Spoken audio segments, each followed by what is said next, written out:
दोस्तों नमस्कार। आइए आज कांग्रेस पार्टी के बारे में कुछ बातचीत करते हैं।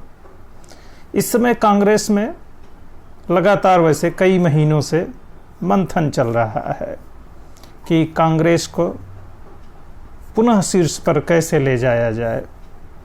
मतलब अधिकतर राज्यों में कांग्रेस की कैसे सत्ता में वापसी हो और केंद्र में फिर से उसे सत्ता मिले। अब इस कोशिश में हमारे जो इलेक्शन में सबसे ज़्यादा प्रचार पाने वाले व्यक्ति हैं, मतलब इलेक्शन स्ट्रेटजिस्ट, यानी मिस्टर प्रशांत किशोर, वह जो है कांग्रेस के लिए कांग्रेस को बचाने के लिए मंथन करवा रहे हैं। मतलब कांग्रेस की लीडरशिप में और जो कांग्रेस के पुराने नेता हैं उसमें इतनी क्षमता भी नहीं है कि कांग्रेस को नया जीवन कैसे दिया जाए, और जो क्षेत्रीय दलों के बाद भी पता नहीं किस नंबर का दल बन गया है राज्यों में, उसे पुनः सत्ता शीर्ष पर कैसे लाया जाए, इसकी भी समझ कांग्रेसियों में नहीं है। इसीलिए एक इलेक्शन मैनेजर को हायर किया गया है कि वह बताए कि हमें कैसे चुनाव जीतना है। अब हम लोग तो भारतीय ठहरे। अब भारत की जनता अभी गांव में बात करिए, लोगों से बात करिए, तो वह नेताओं से बहुत उम्मीदें नहीं करती है और उसको लगता है कि सबसे अच्छा नेता वही है जो उनके बीच हो, उनसे मिले जुले, उनके सुख दुख की उनसे बात करे और कभी कभी उन्हें पहचान लिया करे। आप किसी भी आम भारतीय से बात करके देखिए तो अपने विधायक सांसद से वह बहुत अपेक्षाएं नहीं करता है, और जो अपेक्षा करने वाले लोग हैं वह नेताजी के साथ निरंतर बने रहते हैं। वो खुद भी पर्याप्त सक्षम होते हैं, वो या तो ठेकेदार होते हैं, अफसर होते हैं, या कुछ छोटे मोटे बड़े अपराधी टाइप लोग होते हैं जिनको संरक्षण की आवश्यकता पड़ती रहती है। बाकी आम लोगों को बहुत उम्मीदें नहीं रहती हैं। अब इस बात को समझने के लिए पता नहीं किस बात का और कितना मंथन किया जा रहा है। अगर मुझे कांग्रेस को सलाह देनी हो तो मैं तो सिर्फ यही कहूँगा कि आप स्थानीय दलों से समझौते करना बंद करिए और किसी भी राज्य में पूरी मेहनत और ईमानदारी से चुनाव लड़िए और वहाँ के नेतृत्व पर भरोसा रखिए। जो लोग मेहनती और ईमानदार हैं उनको पार्टी का नेतृत्व करने दीजिए। उन्हें सिर्फ कांग्रेस का नाम और सिंबल चाहिए। और जिस तरह से आज भी बहुत सारे लोग हैं जिनका कांग्रेस से लगाव है, वह बहुत सारी वजहों से रहता है।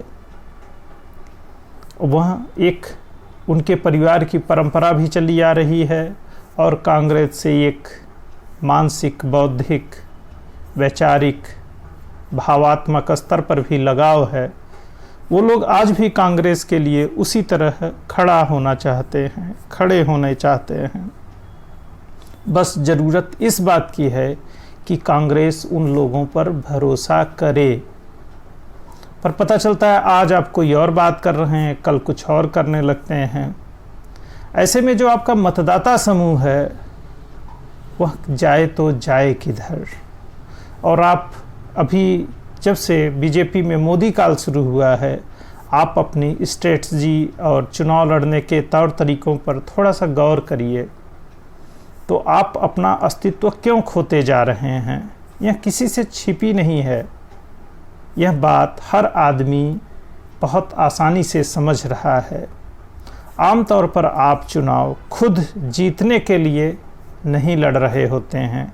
किसी भी राज्य में आप जो चुनाव लड़ रहे होते हैं वो बीजेपी को हराने के लिए लड़ रहे हैं, और इस प्रक्रिया में किसी न किसी दल के पिछलग्गू बन जाते हैं, क्योंकि सहयोगी बन सकने की स्थिति में आप उन राज्यों में नहीं रह गए हैं, क्योंकि लगातार आप समझौता करते करते अपने परंपरागत वोट को खो चुके हैं।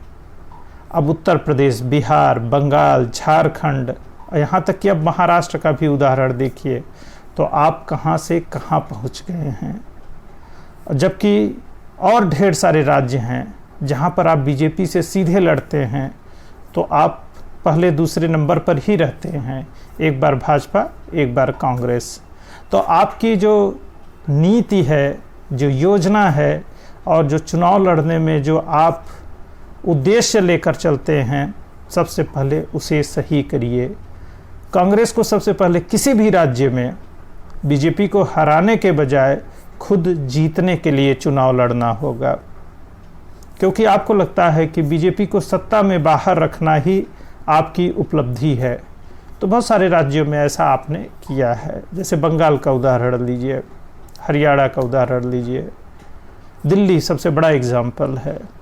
लेकिन इस कोशिश में आपने उस राज्य में कांग्रेस को ख़त्म कर दिया, क्योंकि जो चुनावी राजनीति होती है और जो समाज का माहौल होता है, 1-2 दशक में उसके फैसले नहीं होते हैं।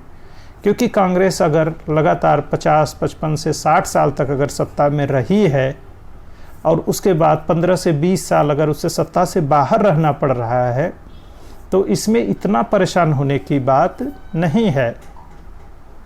बस धीरज रखना है और अपने पार्टी के अनुशासित सिपाहियों पर भरोसा रखना है। अब पता चलता है कि बीजेपी को हराने के चक्कर में आप उत्तर प्रदेश में किस स्थान पर हैं, बिहार में किस स्थान पर हैं, और तब भी आप बीजेपी को रोक नहीं पाए। तो इससे अच्छा तो यह होगा आप किसी स्थानीय दल से समझौता मत करिए और खुले मन से चुनाव लड़िए, अपने कैडर पर भरोसा रखिए। अच्छा बताइए, अब रही नेतृत्व की बात, तो कांग्रेस को एक लोकतांत्रिक पार्टी की तरफ व्यवहार करना पड़ेगा।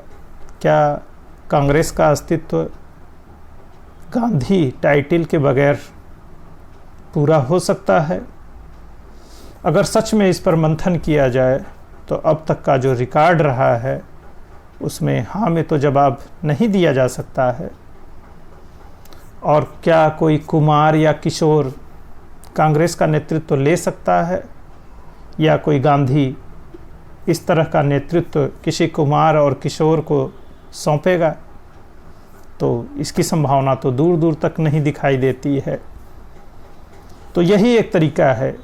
मान लीजिए मैं एक बीजेपी का कोर वोटर हूँ, अपने जाति, धार्मिक और वैचारिक समूह से जुड़े होने के कारण, और मैं बीजेपी से नाराज़ हूँ और मैं एक विकल्प के तौर पर कांग्रेस को देखता रहा हूँ कि मैं अगर चुनूँगा तो बीजेपी या कांग्रेस में किसी को चुनूँगा और उन्हीं में से किसी एक को वोट दूंगा।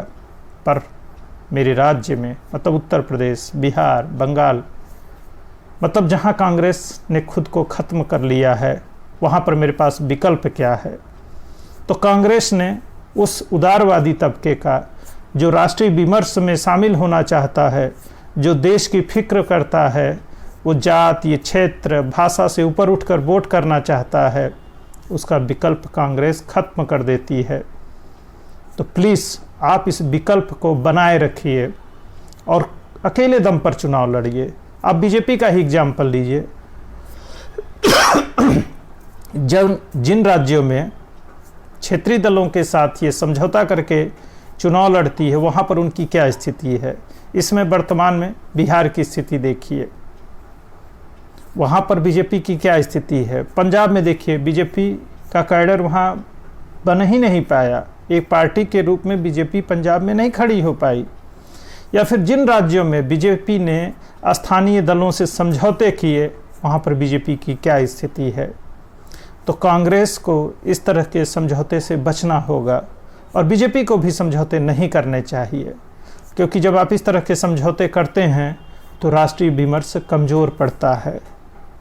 और अगर बहुत गहराई में बात किया जाए और सच में देश की आप लोग चिंता करते हैं, तो मैनेजर के माध्यम से चुनाव लड़ने के बजाय इस बहुदलीय प्रणाली से अगर मुक्ति पा लीजिए तो देश का ज़्यादा भला हो जाएगा। और पार्टियों के अंदर चुनाव करने और सदस्यता की ये सारी जिम्मेदारी चुनाव आयोग को दीजिए। इससे परिवारवाद, भाई भतीजावाद ये सब अपने आप खत्म हो जाएगा। और 2 से 3 दलों की केवल व्यवस्था रखिए। अगर पूरे राजनीतिक संगठनों को और वर्तमान राजनीतिक अगर परिदृश्य को देखा जाए तो वहाँ लगभग 3 दलीय व्यवस्था ही है, एनडीए, यूपीए और अन्य। अगर इसको 3 दल के रूप में घोषित कर दिया जाए तो हर्ज क्या होगा? 3 सिंबल होंगे, ब्लॉक स्तर पर इनके ऑफिस बनाए जाएं और सारी मॉनिटरिंग चुनाव आयोग करे, फ्री एंड फेयर इलेक्शन हो इन पार्टियों में भी। और कुछ हमें अब बड़े चुनाव सुधार की तरफ बढ़ना चाहिए, क्योंकि क्षेत्रीय दल जिस तरह से क्षेत्रीय स्तर पर जाति, धार्मिक और भाषाई समूह का सदुपयोग, दुरुपयोग और सत्यानाश करते हैं, वह भारत के विमर्श को कमज़ोर करता है। तो ऐसे में अगर कांग्रेस को खुद को बचाए रखना है तो उसे शायद मेरी बात में भी कुछ बात समझ आ रही होगी, या सुनने पर लगता है कि शायद ऐसा हो सकता है, और स्थानीय दलों से समझौता करना बंद करना होगा, बीजेपी और कांग्रेस दोनों को। और बीजेपी को सिर्फ हराने के लिए चुनाव लड़ना बंद करना पड़ेगा। कांग्रेस को खुद चुनाव जीतने की कोशिश करनी होगी। बीजेपी से आप लड़िए सीधे, अगर आप हारते हैं तो कोई हर्ज नहीं है, लेकिन अगर चौथे 5वें नंबर पे आप रहना चाहते हैं तो ये आपकी चॉइस है। कोई प्रशांत किशोर, कोई कन्हैया कुमार आपकी मदद नहीं कर पाएगा। तो इसी के साथ आज की अभी की बात खत्म की जाती है। जय हिंद, जय भारत।